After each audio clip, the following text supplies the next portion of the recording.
کابل تېره ورځ یو ځل بیا د خونړۍ پیښې شاهد وه. د ښار په زړه شهرنو کې د چیني وګړو په هوټل خونړی برید شوی او د چیني وګړو ترڅنګ یې ګڼو ملکي وګړو ته مرګ ژوبله اړولې ده.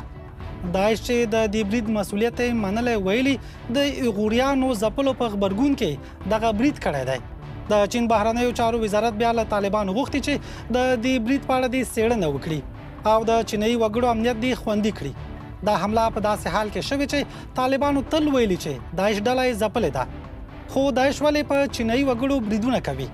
او طالبان چې امنیت خپله ستره لاسته راوړنه یادوي، څنګه کولی شي چې د چین امنیتي اندېښنو ته ځواب ووایي؟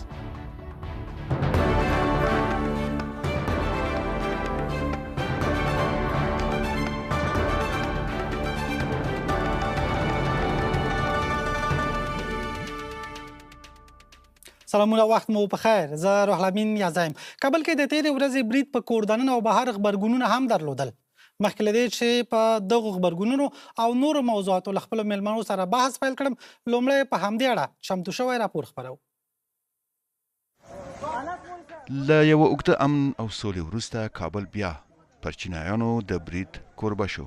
په دې خونړي برید کې 7 کسان وژل شوي او 13 نور ټپیان دي. د برید پړه داعش منلی. د چین د بهرنیو چارو ویاند له طالبانو غوښتي چې په افغانستان کې د چینایي وګړو پروژو او بنسټونو د امنیت خوندیتوب په اړه کلک عمل وکړي. د ده په وینا په دې برید کې یو چینایي وګړی وژل شوی او 15 نور ټپیان شوي دي. په افغانستان کې د اوسنی امنیتي وضعیت په نظر کې نیولو سره د بهرنیو چارو وزارت یو ځل بیا چینایي وګړو ته یادونه کوي چې په نږدې راتلونکي کې افغانستان ته له سفر څخه ډډه وکړي. هغه چینایي وګړي او شرکتونه چې دا مهال په افغانستان کې حضور لري باید خپل امنیتي پوهاوی لوړ کړي، امنیتي تدابیر پیاوړي کړي او ژر تر ژره له لوړو خطر لرونکو سیمو ووځي. له پروني برید مخکې په تیرو 4.5 کلونو کې 6 ځلې پر چینایي وګړو برید شوی.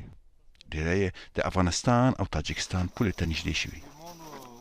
د افغانستان د ملي امنیت پخوانی مشر رحمت الله نبیل وایي په کابل کې د چینایي مسلمانانو او افغانانو پر ګډ رستوران برید داعش ډلې د پاکستان په همغږۍ ترسره کړی. نوموړي ویلي چې د خالد المنات په نوم د داعش ډلې مشر د پاکستان په نوشهره سیمه کې د دې ډلې مشري کوي. خو پاکستان طالبان په خپله د ترهګرو ډلو په ملاتړ تورنوي. د دوحې تړون له مخې طالبان باید د ترهګرو مخنیوی وکړي او یوه ترهګره ډله هم پرې نږدي چې په افغانستان کې فعالیت وکړي. زموږ د دفاع وزیر څو ځلې کابل ته لاړ او د ولسمشر مرستیال هم تللی. په چین او نورو ځایونو کې هم له طالبانو سره خبرې اترې شوي، خو هغوی زموږ یوه خبره هم نه ده اورېدلې. چین له طالبانو سره تودې اړیکې لري، خو لا یې هم د طالبانو واکمني په رسمیت نه ده پیژندلې. خو بیا هم شاوخوا 100 چینایي شرکتونه په افغانستان کې ثبت دي او ډیری د قانونو په سکتور کې فعالیت کوي. د چین او طالبانو ترمنځ د اړیکو ترنګلتیا د چا په ګټه او د چا په لمسه ده. نننۍ خپرونه کې را سره میلمانه دي له جرمني نه د ترهګرۍ پر وړاندې د مبارزې چارو شنونکی اجمل سهیل، له سویډن د پوځي او سیاسي چارو شنونکی احمد خان اندړ او له انګلستانه ناروې کې د افغانستان پخوانۍ سفیره شکریا بارکزی. درنو میلمنو، مخکې له دې چې تاسې ته راشم، لومړی خپل همکار رحمان بونیري ته ورځو چې همدا اوس را سره له واشنګټن نه یو ځای شوی. رحمان بونیری، ستړی مه شئ. کابل کې په چینایي وګړو پرونی برید په پراخه کچه غندل شوی دی. له پخواني ولسمشر حامد کرزي بیا د پاکستان تر ولسمشر زرداري پورې دغه برید غندل شوی. چین هم غبرګون درلود. د چین غبرګون په دې اړه څه و؟ ستړي مه شئ. میلمنو ته هم سلام. چین خو ډېر فکرمند دی. تاسو پرون وکتل چې د کوم د بهرنیو چارو د ویان دی ګوجیان، هغه خو خپل وګړو ته ویلي دي چې د افغانستان کې د تګ راتګ باندې بندیزونه او لرې پرتو سیمو ته مه ورځئ او د راوتلو غږ یې کړی دی. دا یو ډېر غټ د فکرمندۍ وړ خبره چین ځکه ګڼي چې څنګه تاسو په رپورټ کې هم وویل دا پرونی لومړی حمله نه وه په کوچه ګلفروش کې. اوس خو د ګلفروشانو په محلو باندې ترهګر بریدونه کیږي دینه مخکې په کابل کې په دسمبر کې پورټل کې حمله بیا په تاجکستان او افغانستان په پوله باندې درې ځله حمله دا حمله سیوا کیږي لګیا دي نو هغه فکرمند دي او دا غو چې کوم سرمایه‌کاري ده سرمایه‌ګذاري ده هغه بنديږي نو چین البته ورسره د طالبانو نه د خواهشم کړي دي او خواست کړي دي چې نه یوازې دا ساينده ونی شي بلکې په دې پیښو کې ککړ خلک چې دی هغه دی ونی شي چین څنګه چې په پاکستان کې د هغه د سی پیک یا چین پاکستان اکنامک کوریډور ته وی اقتصادي راهداري هلته حمله کې دی او هغه پروجیکټ بن شو اوس په افغانستان کې هم حمله کېږي نو چین لپاره په وسنۍ وجه کې دا تر ټولو لوی د فکرمندۍ خبر ده چې په افغانستان کې تر ډیر حد پورې د غو په وګړو حمله نه کېدې په پاکستان کې ډېرې کېدې اوس هلته هم داسې په دې تیرو دسمبر نومبر په میاشت کې په کاتیر شوي کال کې حمله وشوي دا د بیا وشوي نو هغه د فکرمندۍ د اظهار سره اوس دې ته هم ګوري چې آیا په افغانستان کې د غو سرمایه گذاري چې دا په آینده کې محفوظ وي او کنه وي او په افغانستان کې په کور دننه هم خبرګونونه درلودل همدارز له کوره بهر هم خبرګونونه و د غبرید غندل شوی افغانستان کې د غبرید په اړه پخوانیو چارواکو مثلا پخوانی ولسمشر حامد کرزي هم خبرګون درلود هلته خبرګونونه څنګه خبرګونونو کې خو د ایران لخوا د ترکیې لخوا په افغانستان کې دننه پخوانی ولسمشرانو یا چارواکو تاسو زیاتره نمونه واغستل خبرګون ښودلی دی خو په دې کې د ان ډي اس پخوانی مشر رحمت الله نبیل صاحب چې کومه خبره کړې ده په خپل عکس پاڼه باندې هغه دا وایي چې د دې حملې منصوبه د پښتونخوا په نوښار یا نوشهره کې خالد المنات نومي سړي تیاره کړې وه اوس دې کې زه لږ د دې خبرې ماته قسم ته دغه دعوه ده خو د یو خبریال په توګه دې کې داسې زیات شک نه وینم زه به ځکه دا ووایم چې د نن نه نږدې نهه لس کاله پخوا د پاکستان د هغه وخت د کورنیو چارو وزیر چې رحمان ملک نومېده په خپله څو ځله ورسره مرکې هم کړې وې د اف آی ای په پاکستان کې چې کوم وفاقي تحقیقاتي اداره د هغې مشر هم پاتې شوی و او د پاکستان پیپلز ګوند سړی و د بېنظیر بټو سره به یو ځای ګرځېد د څو ځله خبریالانو ته ویلي وو چې په پاکستان کې داعش وجود لري او د نه یوازې دا دعوه لرله بلکې د به دا هم ویل چې په پاکستان کې چې کوم پاکستان پخواني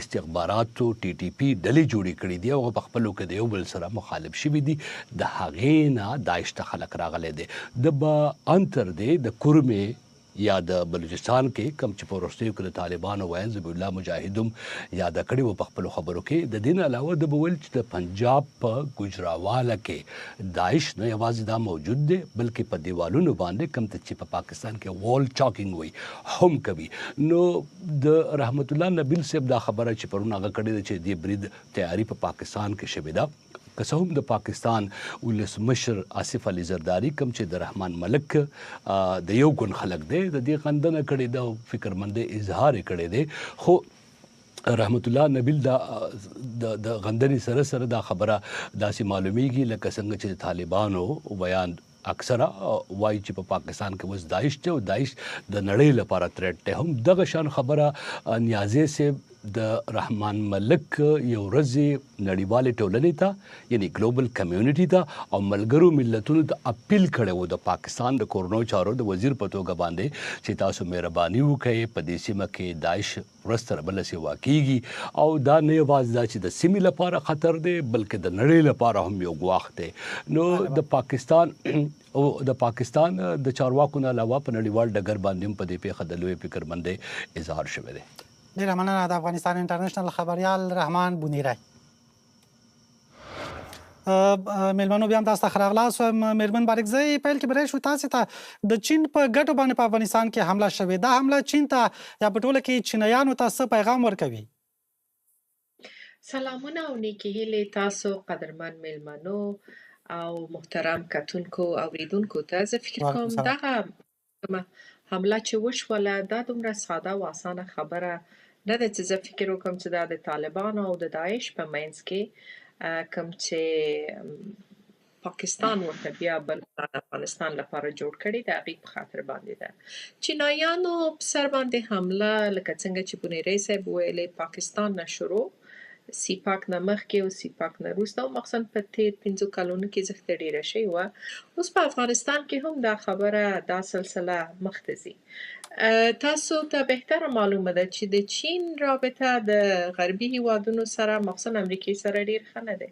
استخباراتي جګړې په افغانستان کې شته او دا به د دې خبرې یو نښانې چې چینایان ته وایي چې تاسو خپل لمن نور د افغانستان نه ټول کې خپل ټغرم او افغانستان پرېږدي. دا په داسې حال کې ده چې ګنګوسې روانې دي چې گویا بګرام د امریکایي پوځ رسمي پوځیانو ته نه مګر شخصي خصوصي کمپنیانو ته لکه بلک واټر او نورو ته ورسپارل کیږي.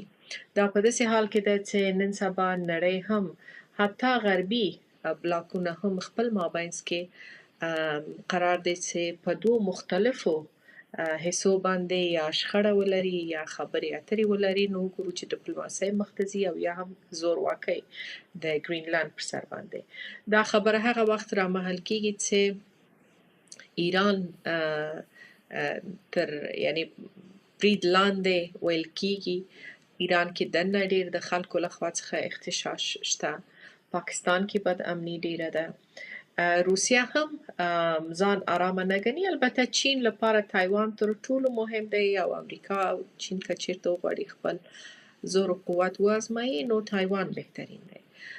تر ټولو نه زړه خوږونکې خبره خو همدا ده چې د افغانستان خلک به تر کله پورې د داخلي همسایګانو او بهرني استخباراتو د قدرتونو میدان وګرځي او تر کله به د افغانانو وینې بهل کیږي. تاسو مخکې په خپل ستاسو گزارشګر اعلان کړ چې په افغانستان کې سوله او امن. زه په دې باندې ډیر تعجب کوم. افغانستان کې څه رقم سوله ده چې خلک خبرې نشي کولای، خلک حقوق معلوم نه دي، تامین نه دی او امن. تاسو د یری فضا ته زه فکر نه کوم چې موږ وکولای شو امن وایو. امن هغه وخت دی چې هر وګړی په خپل کور، په خپل وطن، په خپل ځای کې احساس د امن وکړي، آزاد خبره وکړي، آزاد تګ و راتګ ولري. نن سبا په میلیونونو افغانان خپل وطن ته نشي تلای. دا څه رقم امن دی چې موږ د خپل وطن خپل مړي او ژوندي نه لرې پاتې یو. دا څه رقم سوله ده چې په دې کې بیا جګړه ده، په دې کې بیا خشونت دی. حتی خپله د طالبانو په مابینځ کې هم متفاوت غږونه اوریدل کیږي. دا څه رقم سوله ده چې په هغه کې صرف او صرف د یو کس او یا هم یو کوچنۍ ډلې واکمني ده او په هغه کې افغانستان خلک نشته. کیدای شي دا یو منفي سوله وه چې د یو پروژې په رقم باندې راغله، مګر په هیڅ حالت باندې زه حد اقل په همدغه گزارش کې چې د امن او سولې خبرې کېدله ورسره موافق نه یم. بلې او دا چې تیر په شانتي هر ورځ یعنی میرمن بارکزی طالبان خپل ستره لاسته راوړنه همدغه امنیت ګڼي چې دوی وایي له شاوخوا 15 لسیزو وروسته دوی توانېدلي چې په ټول افغانستان باندې واکمني ټینګه کړي. د دوی په وینا چې دوی توانېدلي چې بالاخره جګړه پای ته ورسوي. خو داسې ښکاري چې دغه ادعا مرو ورو غلطه ثابتېږي. نو چې په کابل کې د کابل په زړه کې بیا په شهرنو کې داسې برید ترسره کېږي د هوټل کې دننه او هغه هم په چینایي وګړو باندې. دغه ادعا د بنیاد نه غلطه ده. امن که چیرته تاسو وایستې اول انساني امنیت دی. منګه انساني امنیت کې اقتصادي امنیت راځي، رواني امنیت راځي، فزیکي امنیت یې آخري خبره ده. خلک په رواني لحاظ باندې امن نه دی. خلک خپل ټلیفون ځان سره نشي ګرځولای. د پخوا به په دې فکر باندې و چې یو څوک ورنه اخلي او تښتي، مګر نن سبا د خپل ټلیفون په خاطر باندې بندي کیږي. نو تاسو راته وایئ چې دا امن څه دی؟ صحیح ده، طالبان هم خپل هر کړنې ته وایي چې دا د شریعت او د افغاني دود و دستور مطابقت باندې دی. د طالبانو خبرې هغوی ته به معتبر وي او هغوی ته به یو معنا او مفهوم ولري. او که چیرته موږ راشو دغه خبرې په یو علمي او یا هم سیاسي تحلیل کې بیرته د هغو نه نقل قول وکړو او د یو تحلیل یا یو خبر یا یو صفت په صفت باندې راولو د کې لږ غور پکار د هغه ملک چې قانون نه لري. زه نه پوهېږم نن سبا په افغانستان کې کوم قانون پلی دی. زما حق او د افغانان د ښځو د نارینه‌و حق چې دلته په افغانستان کې دی څه شی دی؟ د دغه سړی چې راځي او خپل ځان ته شیخ هیبت الله وایي، د دې شیخ صلاحیت تر کوم واکمنۍ تر کوم ځای پورې دی؟ زه فکر کوم په ډېر اصلاحاتو باندې اصطلاحاتو باندې موږ حد اقل باید هغه خپل څه ولرو، خپل تحلیل ولرو. او ځکه چې د افغانستان خلک په همدې خبرو باندې متاسفانه تر ننه پورې د دې په سرنوشت باندې بازي شوی دی. ډېره مننه. د هغو هم راځي وایي امن دی. ښه چې امن دی بیا خو نو تاسو ولې آزاد تګ راتګ نشئ کولی؟ چې امن دی بیا ولې تاسو چې یو چیرته ځئ د طالبان نه باید اجازه واخلئ؟ دا څه رقم امن دی چې داعش یو طرف نه راځي، ایران بل طرف نه راځي، پاکستان بل طرف نه راځي ورباندې حمله کوي؟ ډېره مننه. داعش او د طالب له ولکې نه اوچته خبره ده. دا یو سیاسي پیام دی چین ته په منطقه کې او مخصوصا هغه ترینګلی ستاسو په اصطلاح یا د طالبانو په اصطلاح امن ته چې دوی مدعي دی. او ډېره مننه. زموږ اصطلاح نه ده چې طالبان وایي، ځکه هغوی زیات په دې تاکید کوي او تر ټولو غټه لاسته راوړنه هم همدغه امنیت یادوي. ډېره مننه. حتما تاسو بیرته راګرځم. ښاغلی اندړ، دا لومړی ځل نه ده چې په چینایانو باندې برید کېږي. له دې مخکې په 2022 کال ډسمبر کې هم په چینایانو باندې برید شوی و. زما پوښتنه دا ده چې ولې چینایي وګړي په نښه کېږي؟ د لوی او بخښونکي خدای په نامه ښاغلی روح الامین نیازی صاحب، تاسو ته ستاسو د خپرونې قدرمنو مېلمنو اغلې شکریه بارکزی او همداسې ښاغلي اجمل سهیل صاحب ته او د افغانستان انټرنیشنل تلویزیون ټولو لیدونکو او اورېدونکو ته سلامونه او نیکې هیلې وړاندې کوم. دا خو موږ د 50 کاله چې زموږ په هېواد کې جګړه وه، افغانان دا نارې وایي چې دا جګړه د افغانانو ترمنځ نه ده، بلکې دا د سترو قدرتونو لکه همدا غربي بلاک او شرقي بلاک او اوس چې ابرځواکونه زیات شوي دي، په دې کې چین ده، هند ده، د روسیه ده، د دوی د امریکا ترمنځ دا جګړه روانه ده. ځکه خو 50 کاله زموږ په هېواد کې نیابتي جګړې وکړې، زموږ په میلیونونو افغانان یې شهیدان کړل. اوس هم دوی یو بل ته ښکر په ښکر دي. د افغانستان اوسنی حکومت که هر څه ده، خو دلته یو داسې امنیت و چې زما 400 کسان د ورځې نه وژل کېدل او د تورستي ډلو مخه نیولې وه او نیولې ده. دا چې ولې په چینایي وګړو باندې حملې کېږي، خو واضح خبره ده چې دا دښمني د دوی د افغانانو سره نه بلکې د خپلو رقیبانو سره ده. او زما په خاوره کې په دوی حملې کوي.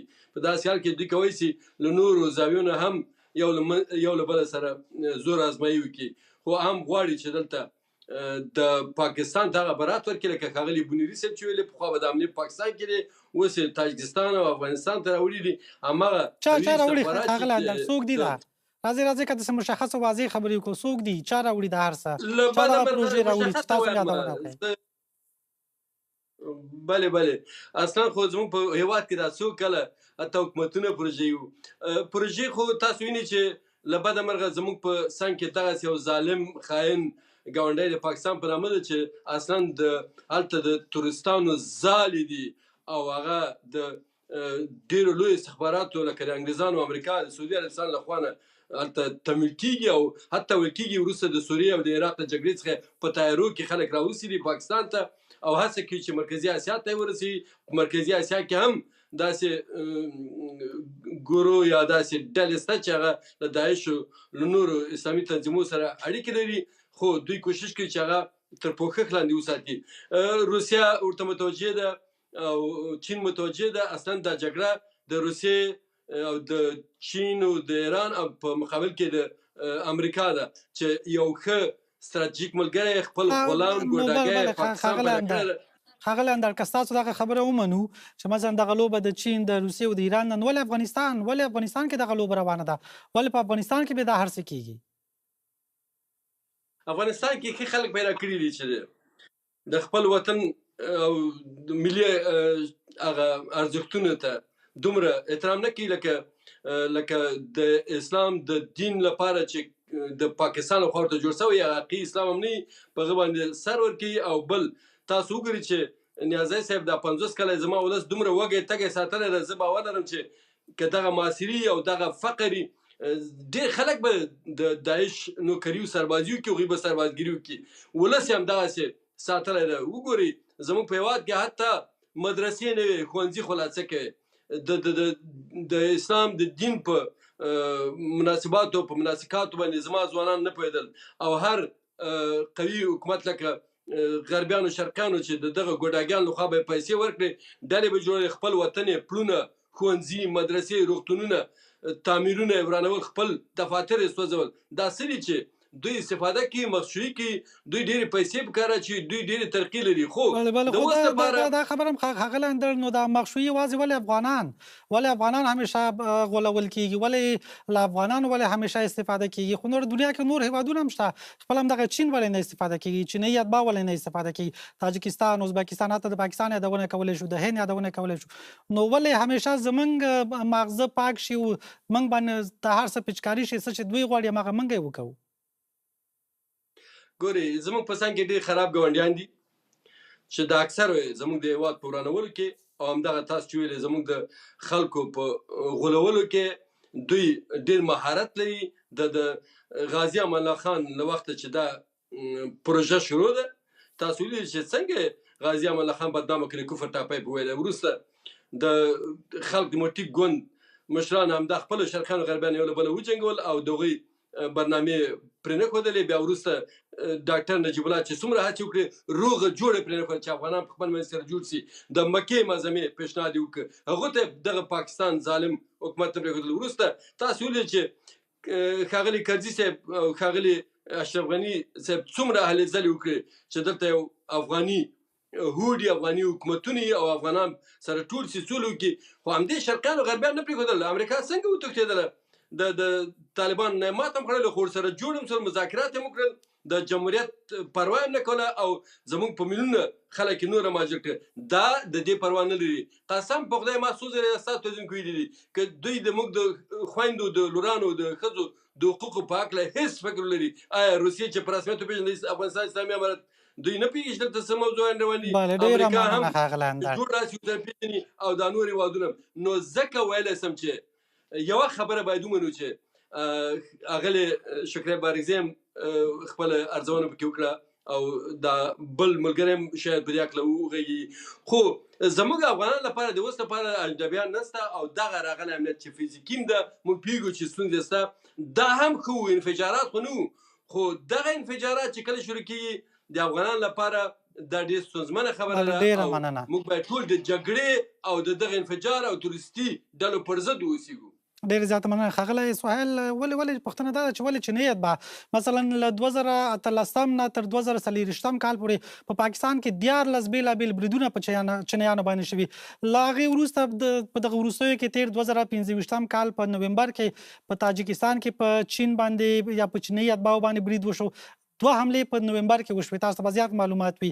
اوس بالاخره په کابل کې هم دا برید وشو. له دې مخکې په 2022 کال کې هم په چینایي وګړو باندې بریدونه شوي. پوښتنه دا ده چې ولې په دغه وروستیو کې چینایي وګړي په نښه کېږي؟ زه غواړم چې دغه موضوع ته د اپراتیفي او د اکاډمیک اړخ نه نظر واچوم، د پر ځای چې څه نه څه په اسلام موضوعان احساساتي بحث پرې باندې وکړو. مسایل ډېر د دې تر شا پراته دي او ضرورت کافي وخت شته چې د ټول مسایلو وارزول شي. اوله نقطه دا، زه غواړم په دې باندې بحث وکړم چې څنګه د اتفاق په دې کابل ښار کې منځته راغی. دا به تاسو ته معلومه وي چې په هغه هیوادونه چې خورا زیات ثبات او امنیت پکې وجود لري، داسې اتفاقات منځته راځي. ځکه راځي که کله یو تروریستي حمله کېږي، د هغه دپاره خورا زیات تدابیر نه وي، یعنې 8 مرحلې لري. اوله مرحله د هدف انتخاب ده، دومه مرحله امنیتي ټست ده، بیا دغه نه وروسته د هغه ریهرسل کول دي، دغه نه وروسته بیا هغه لاجستیک یا لوجستیکي ډپلویمنټ ده، دغه نه وروسته د خلکو هغه کوم کسان چې د اقدام کوي سیف هاوسونو ته یا امن ځایونو ته انتقال کول دي، بیا په عمل کې د هغوی ډپلویمنټ ده او په آخر کې هغه عملیات ترسره کول. یعنی دغه 8 مرحلې چې کېږي همیشه داسې هدف په نظر کې نیول کېږي چې هغه اسانه هدف وي. امنیتي ټست چې کله وشي دوی دا ټست کوي چې کومې هغه ضعفونه په دغه نقطې کې وجود لري د امنیتي لحاظه چې دوی کولی شي چې هغلته نفوذ وکړي. نو دغه ټول مسایل سره څېړل کېږي، پس له هغې نه وروسته یو تروریستي اقدام کېږي چې په هغه اقدام یعنی په اکثره مواردو کې د دې اقدام سل په سلو کې یعنی نتیجه لاسته راځي. بل راشو دې په هکله باندې چې ولې دا اقدامات د چین په وړاندې کېږي، دې تر شا خورا زیات مسایل پراته دي. یو اشاره پاکستان ته وشوله، زه په هغه باندې بحث کوم، ولې مهمه مسله دلته دا ده چې یو مثلث چې د افغانستان، د ایران او د طالبانو په منځ کې منځته راغلی ده او دغه مثلث په ترڅ کې ایران هغه زینبیون لوا او فاطمیون لوا چې پخوا په عراق کې، په ایران کې، په سوریه کې او په لبنان کې فعال و، هغه افغانستان ته راوړی. زه د هغه په هکله باندې یعنی مدارک و اسناد لرم د سپاه پاسداران او د قدس نه، چې زه باید تاسو ته د فرنسیک هغه به تاسو ته وښیم. ګورئ تاسو دا د سپاه پاسداران او د قدس دغه ده چې دا طالبان ته دا مکتوب لیږل شوی ده او تاسو وګورئ چې دا محرمانه او فوري ده. په دا کې د دغه افرادو انتقال چې دوی څنګه وشي کولای چې د چین او د ایران هغه ګډې پروژې چې دلته په افغانستان کې دي د دوی امنیت د دغه افرادو په مرسته باندې په نظر کې ونیسي. نو یو خبره بله ښاغلی سهیل، تاسو د ایران یادونه وکړه، خو موږ تاسو وینو چې ایران له چین سره ډېر نږدې اړیکې لري، یعنې په سیمه کې دا هغه هیوادونه دي چې ډېره قوي ملګرتیا لري. د دوی ملګرتیا ثابته شوې ده کله چې په وروستیو کې په جون میاشت کې په تېر کال کې له اسرائیلو سره د ایران جګړه وشوه. هلته ویل کېږي چې چین مرسته وکړه، دا اوس هم ویل کېږي چې د اعتراضونو په برخه کې چې هلته چین مرسته کړې ده تر څو سټارلینک انټرنیټ بند کړي. نو دوی خو سره ملګرتیا لري، نو بیا په افغانستان کې دا د زینبیونو فاطمیون موضوع فکر کوئ چې دا سره څه ربط لري؟ زه فکر کوم چې دلته غلط فهمي وشوه. ما ویل چې زینبیون او فاطمین ډله دې په خاطر باندې دلته راغلې ده چې د دې چینایانو او د ایرانیانو ګډ کوم پروګرامونه دي د هغوی د امنیت د خوندي کولو د په خاطر باندې، ځکه چې دوی د طالبانو په امنیت باندې زیات مطمئنه نه دي. دغه ډله روزل شوې ډله ده، دوی ښه کولی شي چې د امنیت وساتي. دوامه مسله دلته دا ده چې هغه سیمو کې چې چینایان فعالیت کوي دا خلک زینبیون او فاطمیون له بعد مرغه دا زموږ د هزاره د ملیت یو برخه ده چې دوی پخوا د محقق او د خلی په مرسته باندې ایران ته صادر شوي وو. دوی او د چینایانو په منځ کې تفاوت نه کېږي او د دې په خاطر باندې دا هلته ځای په ځای کېږي که چېرته څوک حمله کوي نو هغوی په تفاوت ونشي کولی چې دا دوی امنیتیان چې کوم دا چینایان دي او که په خپله واقعي چینایان دي. بله مسله کې چې زه د پاکستان ته اشاره کول غواړم هغه دا ده چې تاسو ولیدل چې په پاکستان کې دا بریدونه ترسره شول، هغه اکونومیک کوریډور چې کوم یو چې د پاکستان دهلیز اقتصادي د چین او پاکستان چې راتېرېده هغې په وړاندې باندې خورا زیاتې ستونزې منځته راغلې. د یو خوا نه خو دا خط کشمیر نه تېرېږي چې هنده مخالف ده، دوهم مسله د دې د خوا نه دا ستونزه وجود لري ټي ټي پي او د نورو ډلو، او د بل د دې په څنګ کې که چېرته دا موضوع حل هم شي بیا دوی چینایانو قراقرم په نامه باندې یو لویه لاره جوړه کړې وه که دغه مواد چې راځي د قراقرم نه به دوی چین ته ځي، خو له بعده مرغه هلته هوا سړه وي، دغه امکانات د دې وجود نه لري. چینایان غواړي چې لنډه لاره د افغانستان د طریق نه مرکزي اسیا ته بیسي چې دا یې اواخان لاره ده. که چېرته چین مستقیم ډول باندې د افغانستان د لارې نه بیا منځنۍ اسیا ته یو ځای کېږي، دا په دې معنا ده چې دوی پاکستان بایپاس کوي. نو پر دې خاطر باندې دا د پاکستان په مزاج باندې ښه نه لګي. ډېره مننه. بله نقطه اجازه راکړئ چې زه د پراکتیکي مسایل راکړم، بیا به د سیاسي بحثونه به ملګري کوي پې باندې. زه به هغه کې اجازه راکړئ حتمن به تاسو ته بیرته راوګرځم. ښاغلی سهیل تاسو خبرې همدغه ځای کې ځان سره ونیسئ، حتمن تاسو ته بیرته راګرځم. میرمن بارکزی، اوس چې طالبان وایي چې دوی په داعش ډله په افغانستان کې ځپلې ده او په بشپړ ډول یې له منځه وړې، خو کله چې داعش راځي بیا دا برید ترسره کوي. څه پیغام لري د داعش لخوا داسې بریدونه؟ فکر کوم ما څو ځلې نورم اته څو کاله مخکې هم ویلې چې طالبانو وخت مخ په خلاصېدو دی او دا باید خپل ځای داعش ته ورکړي. نو ځکه پاکستان د داعش په د چا خبره تقویه کولو باندې او هغو داعش نه تنها یوازې په افغانستان کې بلکې کیدای شي سیمې لپاره هم خطرناک ثابته شي، ځکه چې د طالبانو ادعا خو صرف افغانستان او اسلامي شریعت او داسې نور شیان، مګر که چیرته تاسو داعش وګورئ دا یو سلسله ده، که څه هم په افغانستان کې دا به د یو پروژې په صفت باندې راځي، مګر دغه پروژه باید صرف افغانستان کې نه وي، سیمه به هم ځان سره بد امنه کړي، ځکه چې تر ټولو نه ارزان او آسان جنگ هماغه پراکسي وار دی یا نیابتي جنگونه.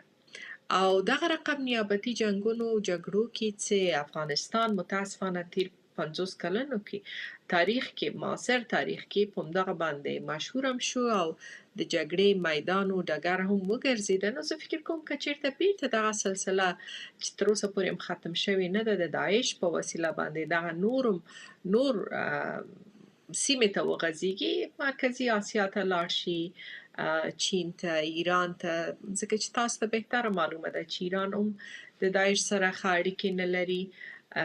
د چینایانو لپاره هم که څه هم دغه رستورانت ویل کېږي چې مالک یا هغه څوک چې دا رستورانت جوړ کړی و خپله د چین د آیغور د خلکو نه وه، خو نه پوهېږم د داعش دغه ادعا چې دوی د چین آیغور لپاره چې نور چینایان وژني دا تر کومه حده پورې منطق لري. بله میرمن بارکزی، تاسو یادونه وکړله چې افغانستان کې د طالبان وخت پای ته رسېدلی او ښایي داعش راشي، نو افغانان خو دا هیله لري چې یو څه بدلون به راځي.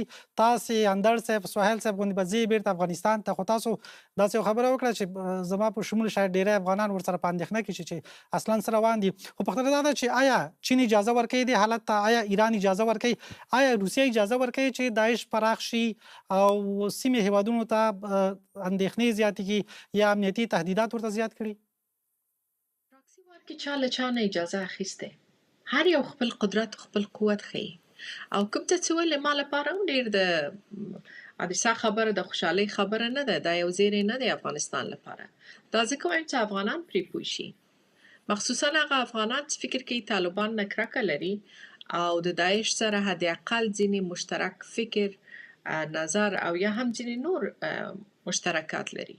زما لپاره طالب، داعش، مجاهد دا ټول یو ډله ده، ځکه چې ټول پراکسي و دي او یې به.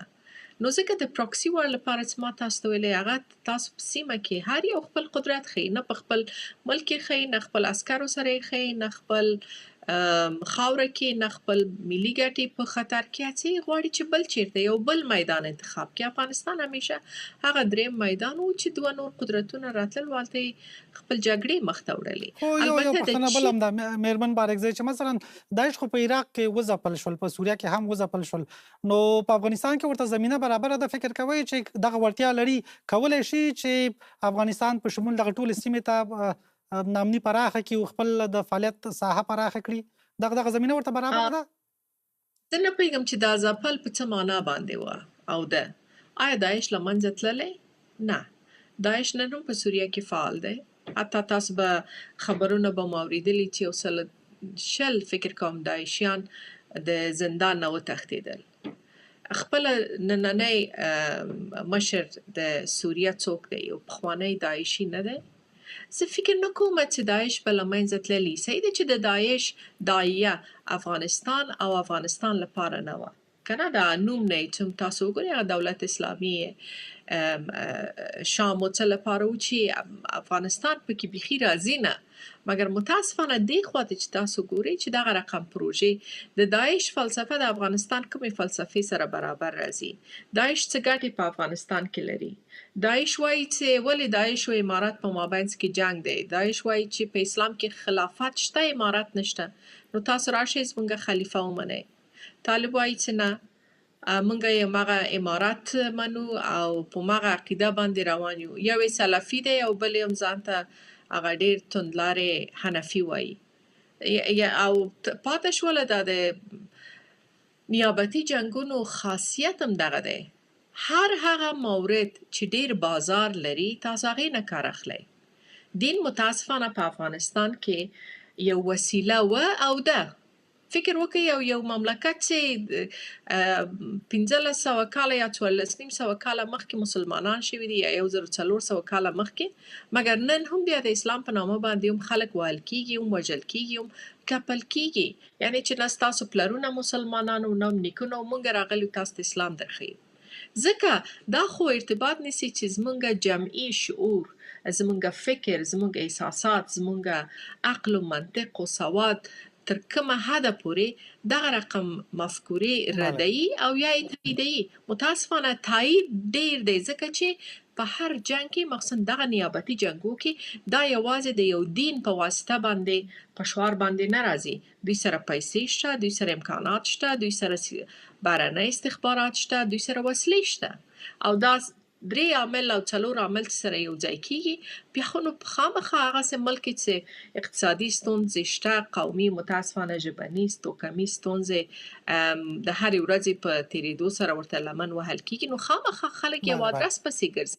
کېدای شي په شعوري لحاظ باندې داعشیانو سره یو ځای نشي، مګر ځکه چې هغه ډېر ښه پیمنټ ورته کوي نسبت تر طالبانو، یا بیکاره دی ورسره لاړ شي، یا همدغه قصد چې لري، دغه عقده چې د طالبانو په مقابل په وړاندې لري، د دوی د کړنو په مقابل کې لري، فکر کوي چې زه باید لاړ شم بلې ډلې ته، هغه ډله چې د دوی سره کېدای شي جنګ وکړي او وګټي.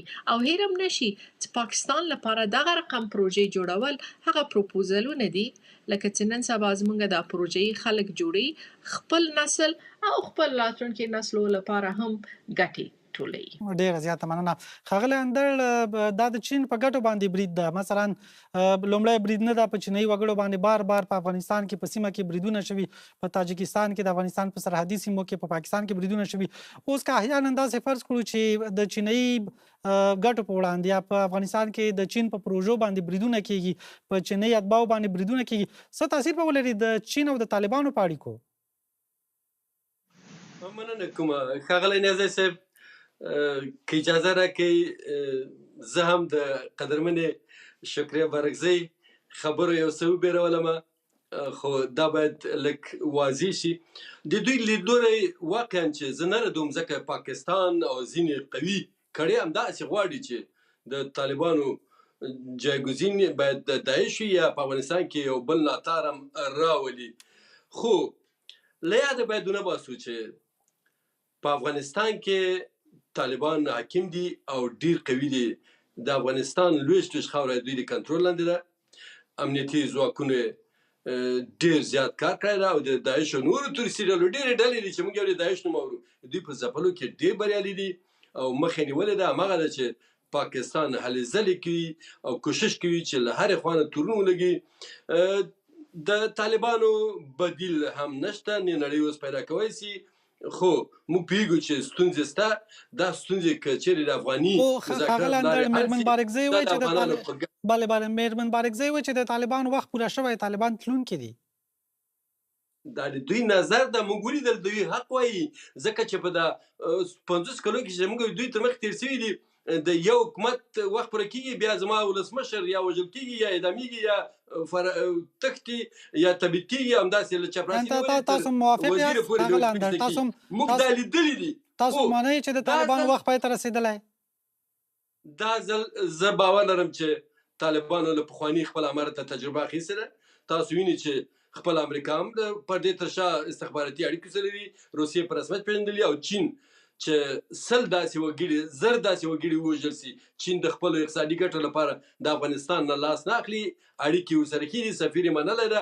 همداسې شاوخوا هېوادونه ایران د مرکزي اسیا هېوادونه یوازې تاجکستان جوړ نه اوس هغوی هم ورسره جوړ شوي دي ځکه هغوی ډارېږي له همدغه داعش نه که چېرې د افغانستان دغه حکومت نه وي داعش مرکزي اسیا ته رسېږي مسکو ته په کرنل کې به چاودنې وکړي. نو فکر کوئ چې طالبان کولی شي بلې ښاغلی اندړ فکر کوئ طالبان کولی شي چې داعش مهار کړي د داعش مخه ونیسي د داعش د پراخېدو مخه ونیسي؟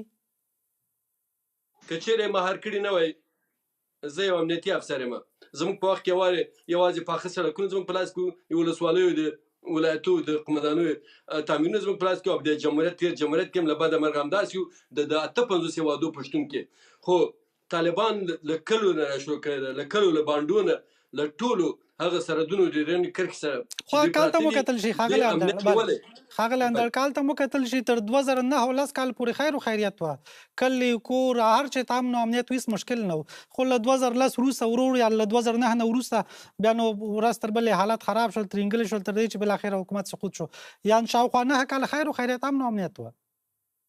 ښاغلی بارکزی او ښاغلی سهیل شاهد دي چې هلته هم په چېرې په حکومت دننه کې ستونزې نه وی هغه هم نه شړېده او جګړې نه راتللې خو داسې وخت راغی چې دومره رشوتونه چې خلک مجبور اوسو بیرته په همغه طالبانو باندې خپلې محکمې فیصلې کړې.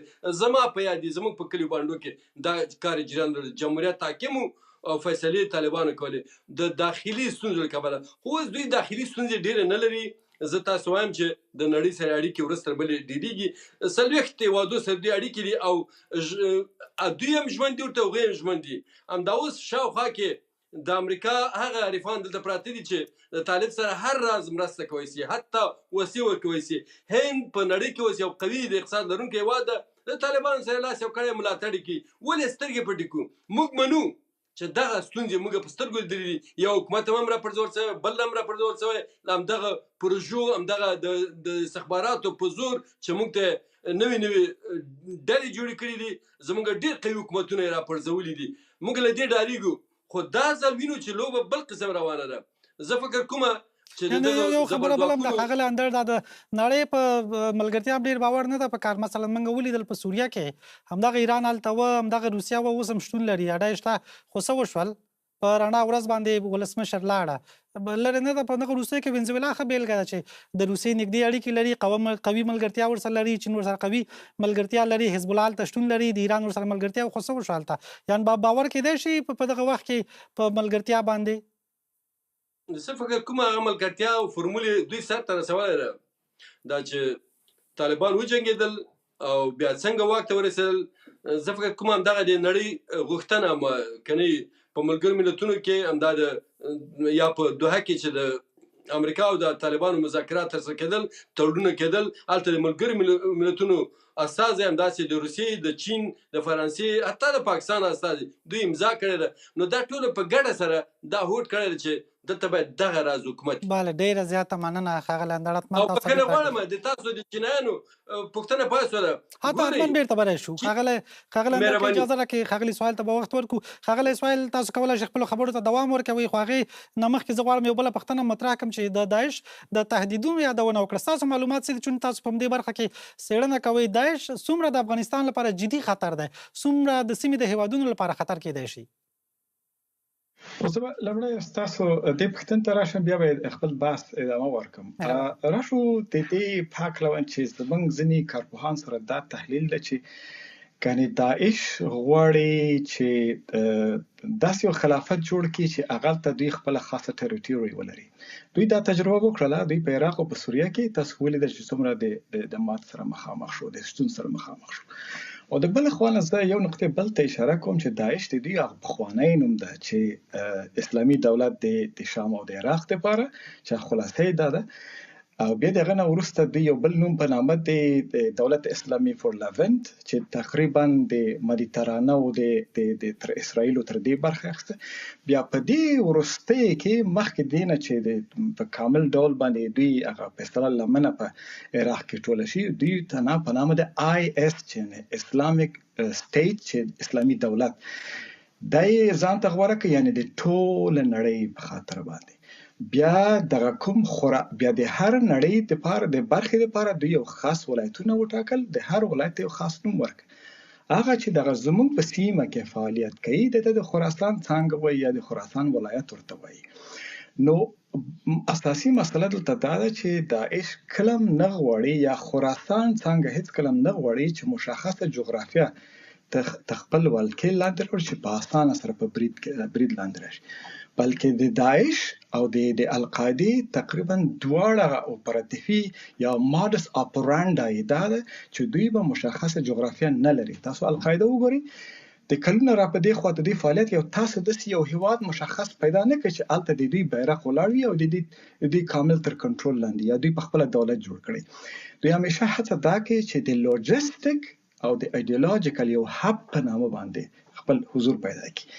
بیا دغه نه وروسته دغه لاندې دوی تر کنټرول لاندې چې کوم ډلې دي هغوی ته د اختیارات ورکړي چې دوی د خپل دولت جوړ کړي، ولې دوی تر لارښوونې لاندې، لکه اوس د القاعده تر لارښوونې لاندې د طالبان حکومت منځته راغلی ده.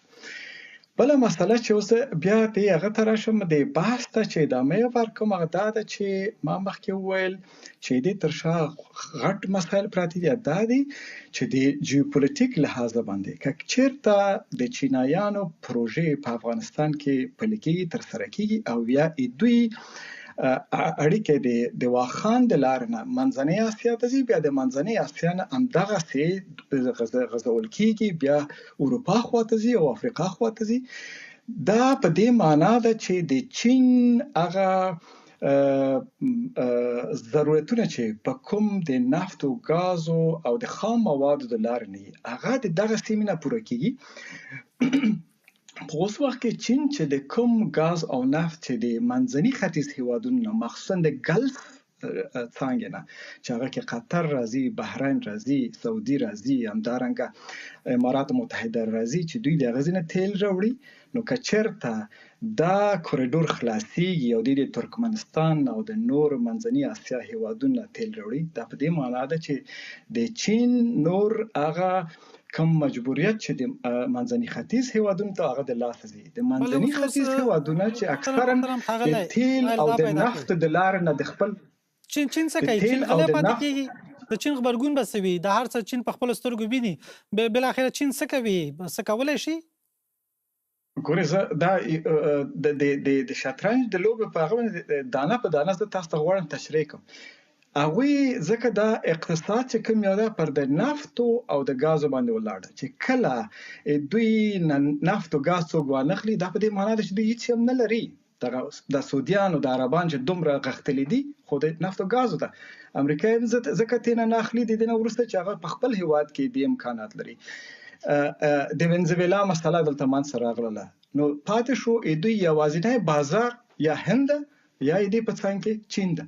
کله چې دا بازار هم د لاسه ورکړي نو دوی به خامخا غبرګون ښیي، خامخا به افغانستان باید ناامن شي، باید ځینې اقدامات ترسره شي چې تر څو چین بیرته مجبور شي چې منځني هیوادونو ته مراجعه وکړي.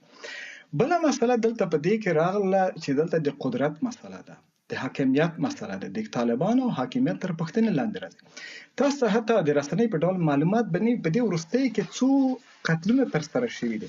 زه یو کس تاسو ته وښیم په نامه د برهان ولید په نامه دی، په هرات ولایت کې تیر ورځ وژل شوی ده. دې په څنګ کې زه به دلته یو کس بل وړاندې کوم چې په نامه دی قاری الهام السلفي په هلمند کې وژل شوی ده. دا څوک دي ښاغلی سهیل؟ دا کسان چې تاسو څوک دي دا کسان؟ دا د داعش یا د خراسان د ډلې هغه ایدیولوژیک هغه متخصصین چې په افغانستان کې کار کوي، دا په مرموز ډول باندې وژل شوي. او دې په څنګ کې نکات زه بل نقطه تاسو ته غواړم توضیح وکړم چې تاسو او د لیدونکو مغزه څه ناڅه په دې باندې خلاص شي چې خپل د طالبانو مشر په دې اړه باندې څه وایي.